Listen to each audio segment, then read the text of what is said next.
We listen, we don't judge. We listen with no judgment. Indaba ka-Anonymous osibhalele namhlanje ifundeka kanje.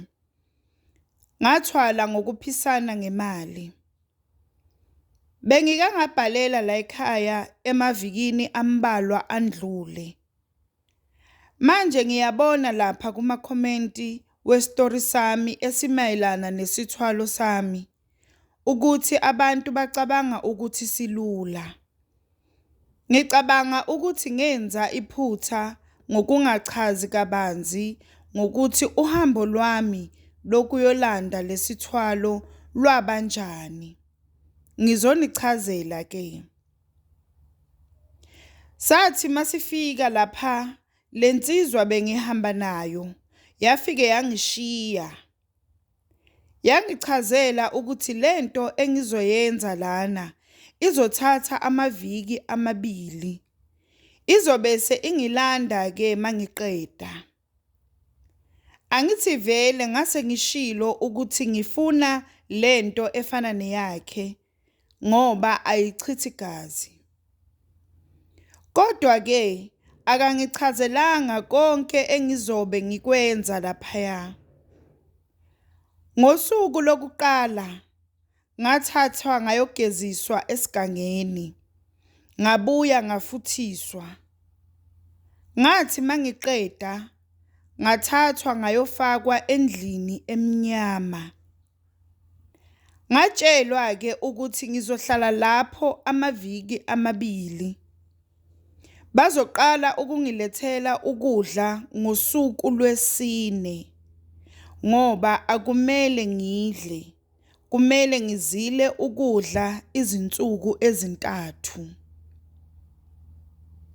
Into abazoyenza bazongilethela nje amanzi okuphuza kuphela njalo ekseni.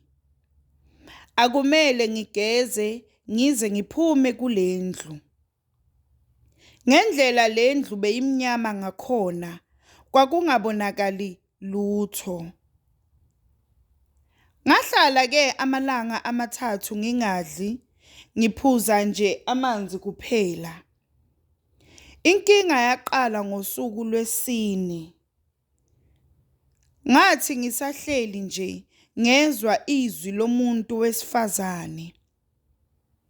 Okwangimangaza kakhulu ukuthi lo muntu wayekhuluma isiZulu. Wathi lo muntu yena uyinkosi yalaphaya.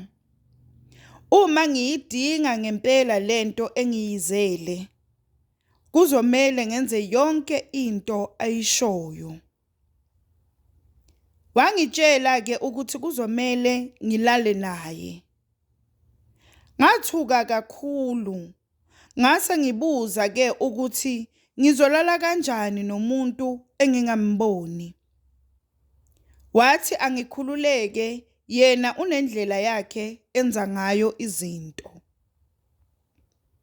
Noma ngingeke ngimbone kodwa ngizomuzwa.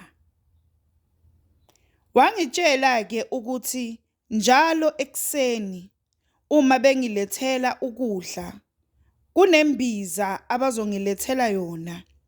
Kumele ngiqiniseke ukuthi ngiyayiphuza ngiyiqede. Nangempela ngakusasa ngalethelwa ukudla kanye naleyo mbiza. Nangempela ngayiphuza ke leyo mbiza vele njengokusho kwalomuntu wesifazane. Ngendlela beyibaba ngakhona. Kodwa kwakumele ngiyiqedile. Kwaphela cishe amahora ambalwa wavuka umnumzane. Ngamangala kakhulu ukuthi kwenzeka kanjani manje lokhu.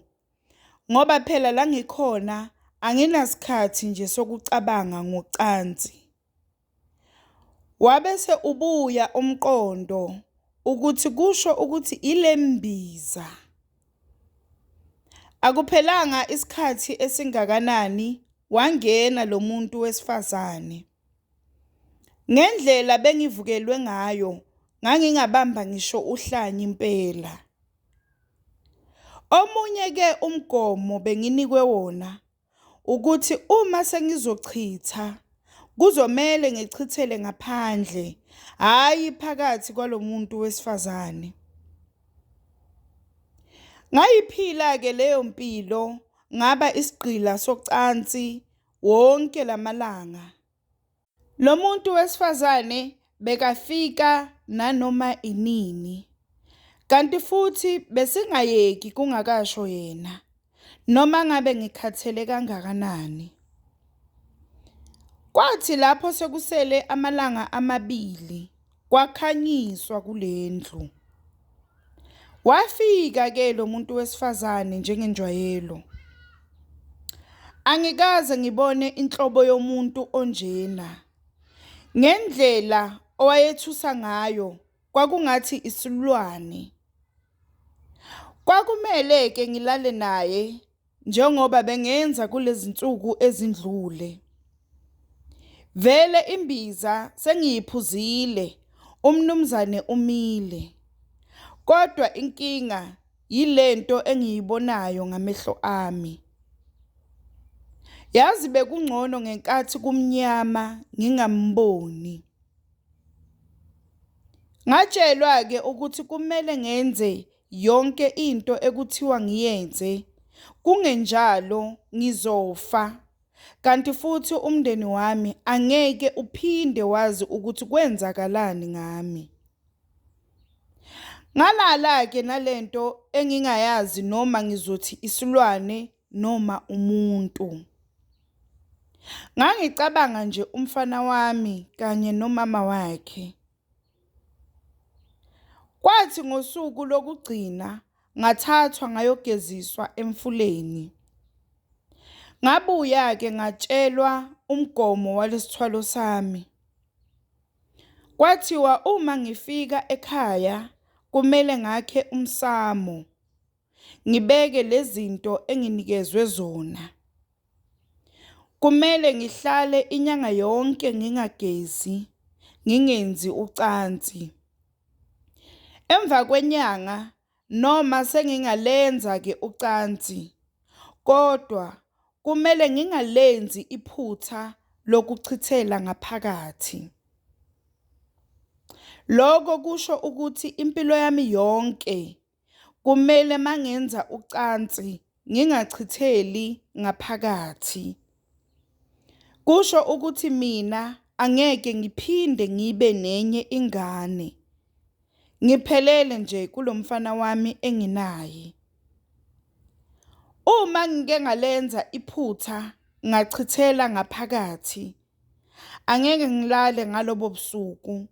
Ngizoshaywa ubusuku bonke, ngishaywa izinto engingazazi.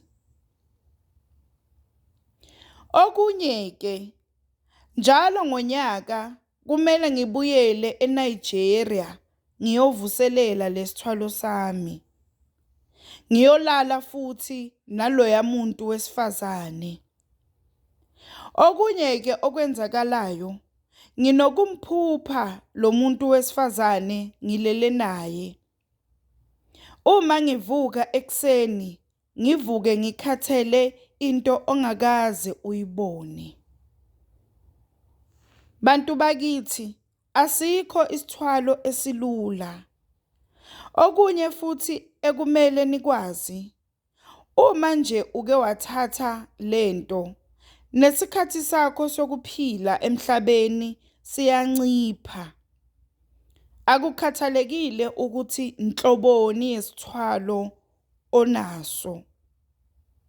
Kumele nazi ukuthi labantu abathwalisanayo abakutsheli ubungozi bonke balento basuke bakunika yona.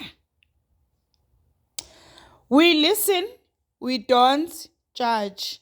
We listen with no judgment. Sacela usitshele ukuthi ucabangani ngendaba ka-Anonymous osibhalele namhlanje ku-comment section. Sacela ungakhohlwa ukulike, ucommente, usubscribe. Ungakhohlwa ukuthi ukusubscribe it's for free, awubhadali lutho, it's for free.